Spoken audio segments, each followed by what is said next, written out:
और आगे बढ़ें, आपको ये बताएं कि फ्लोर मिल्स मालिकान ने हुकूमती टैक्सेस के खिलाफ एहतजाज के लिए आस्तीनें चढ़ा ली हैं। गंदम की वॉशिंग रोक दी गई, कल से ग्राइंडिंग भी बंद करने का फैसला कर लिया गया है। फ्लोर मिल्स एसोसिएशन ने गंदम पर टर्न ओवर टैक्स और चोकर पर 17% सेल्स टैक्स मुस्तरद कर दिया है। इसी सूरत हाल पर बात करेंगे।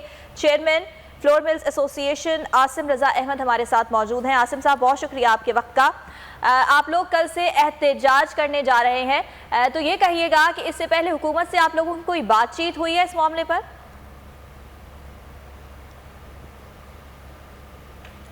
देखिए, हमने सबसे तो एक प्रेस कॉन्फ्रेंस की थी, उसमें हमने आगाह किया था कि हमें ये मसाइल दरपेश हैं और हमारे टर्नओवर टैक्स को 0.25 में से हमारे सेगमेंट को फ्लोर मिलिंग इंडस्ट्री को 1.25 में कर दिया गया, जिसकी कल रात क्लैरिफिकेशन दे दी गई है।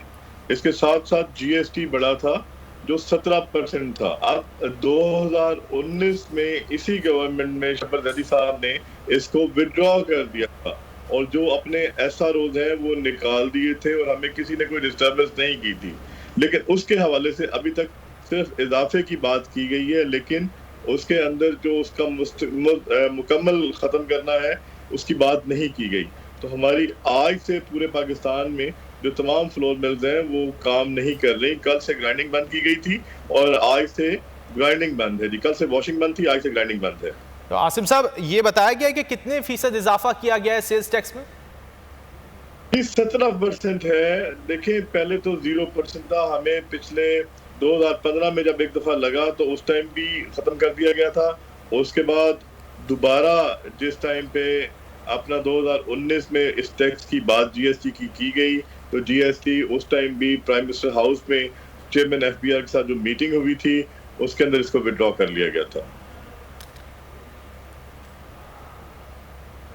ठीक है। आसिम साहब, ये भी बताइएगा कि जब बजट आया था तो उस वक्त तो यही दिखाई दे रहा था कि सब कुछ अच्छा है, लेकिन अब जैसे जैसे वक्त आगे बढ़ता जा रहा है तो ये जो हिडन टैक्स हैं ये सामने आते जा रहे हैं। इस सिलसिले में जब बजट आ रहा था तो उस वक्त आप लोगों ने तजावीज़ दी थी हुकूमत को?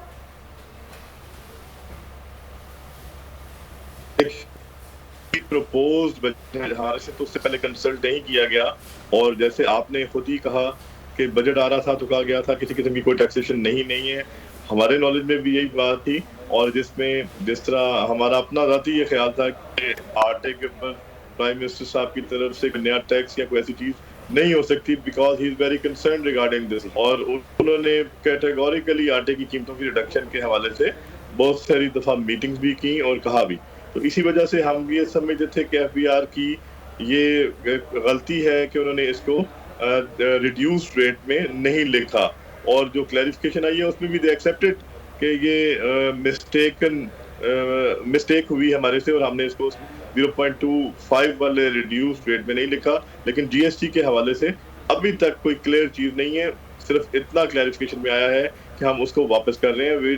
व्हाट वी थिंक इज कि वो हमारे पर 6 या 7% का निफाज करना चाह रहे हैं, जो कि बिल्कुल ठीक नहीं होगा। इससे भी 15 से 20 रुपए या 30 रुपए मिनिमम।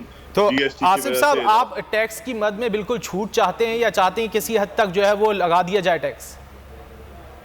देखें, हम टैक्स में छूट नहीं चाहते। जो इंडस्ट्री का टैक्स है वो टर्नओवर है।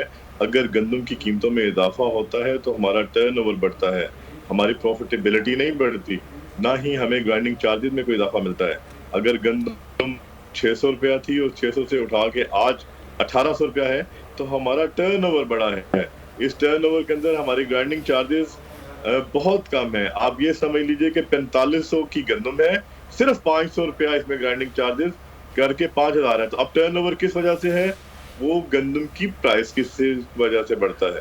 अब भी जब 0.25 होगा और जो 1400 से 1800 गंदम हुई है तो इसमें भी हमारा इजाफा हुआ है टैक्स के अंदर। हम उसके हवाले से बात नहीं कर रहे। अच्छा आसिम साहब, अगर इस टैक्स का निफाज हो जाता है तो आवाम को क्या नुकसान होगा और अगर नहीं होता तो आवाम को फिर क्या फायदा होगा? देखिए, टर्नओवर टैक्स के हवाले से जो क्लैरिफिकेशन हो गई तो मैं समझता हूँ उसका तो अब इफेक्ट नहीं आएगा। जो जीएसटी है स्पेशली जो 17% चोकर के ऊपर है उसका 60 रुपए का इफेक्ट था, जो उन्होंने कहा कि इजाफा वापस कर रहे हैं और जो पिछला था उसको बहाल कर रहे हैं। जबकि पिछला भी हमारे पास लेटर्स मौजूद है जिसमें क्लियर कर दिया गया था कि हमें नहीं लगेगा और ना ही 2 सालों में लगा है। उससे 30 रुपए थैले का इफेक्ट आएगा 20 किलो के पीछे। ठीक है आसिम साहब, ये फरमाइएगा कि अभी तो आप लोग एहतजाज पर हैं, लेकिन टेबल टॉक तो करना पड़ेगा, एहतजाज ख़त्म होगा तभी मामलात आगे बढ़ेंगे, तो क्या समझते हैं आप किस तरह से इस मामले को हल किया जाए? जी मैं समझता हूँ कि टेबल टॉक पे ही सारी बातें सेटल होती हैं, इसमें कोई मुज़ाहिका नहीं है, हमें किसी किस्म का कोई एतराज़ नहीं है। We are always ready. हम अगर उस तरह बजट में मसरूफियत भी हो, ये they can just lift it of. जो उन्होंने एक्स्ट्रा हमारे ऊपर जीएसटी का निफाज चोकर पे किया है, क्योंकि उसकी जो इफेक्ट है आप उसको अगर गौर करें तो दूध महंगा होगा उस जीएसटी से, उसी से गोश्त महंगा होगा, क्योंकि ये चारा का मुतबादल है, और जब चारे का मुतबादल महंगा हो जाएगा तो उससे आम चीजें, खाली आटा नहीं, उसके साथ दूध, उसके साथ गोश्त, ये सब चीजें इफेक्ट होंगी और ये महंगा हो जाएगा। आसिम साहब, अगर आपकी जानिब से हड़ताल की जाती है तो फिर मुश्किलात का सामना जो है वो आवाम को ही करना पड़ेगा, तो आप नहीं समझते कि 2 से 3 रोज जो है वो हुकूमत को दे देने चाहिए आप लोगों की जानिब से? जी बिल्कुल, इसमें कोई एतराज नहीं है। हमने अभी भी अलामती हड़ताल की है और हमारी मार्केट फ्लड है, आटा अच्छी तरह अवेलेबल है मार्केट के अंदर, कल भी हमने अच्छी सप्लाई दी है। हमने ये अलामती हड़ताल सिर्फ अपने इस स्टैंड को या अपने इस मामले को सिर्फ हुकूमत तक पहुंचाने के लिए, प्राइम मिनिस्टर तक पहुंचाने के लिए की है। अदरवाइज हमारा आवाम को या किसी किस्म का हुकूमत को किसी किस्म का कोई टेंशन देना ये कोई मकसद नहीं है, सिर्फ अपना स्टैंड रजिस्टर कराना मकसूद है इससे। ठीक है, आपका मौक़िफ़ आ गया। आसिम रज़ा अहमद साहब, बहुत शुक्रिया, आपने वक्त निकाला और इस हवाले से गुफ्तगू की।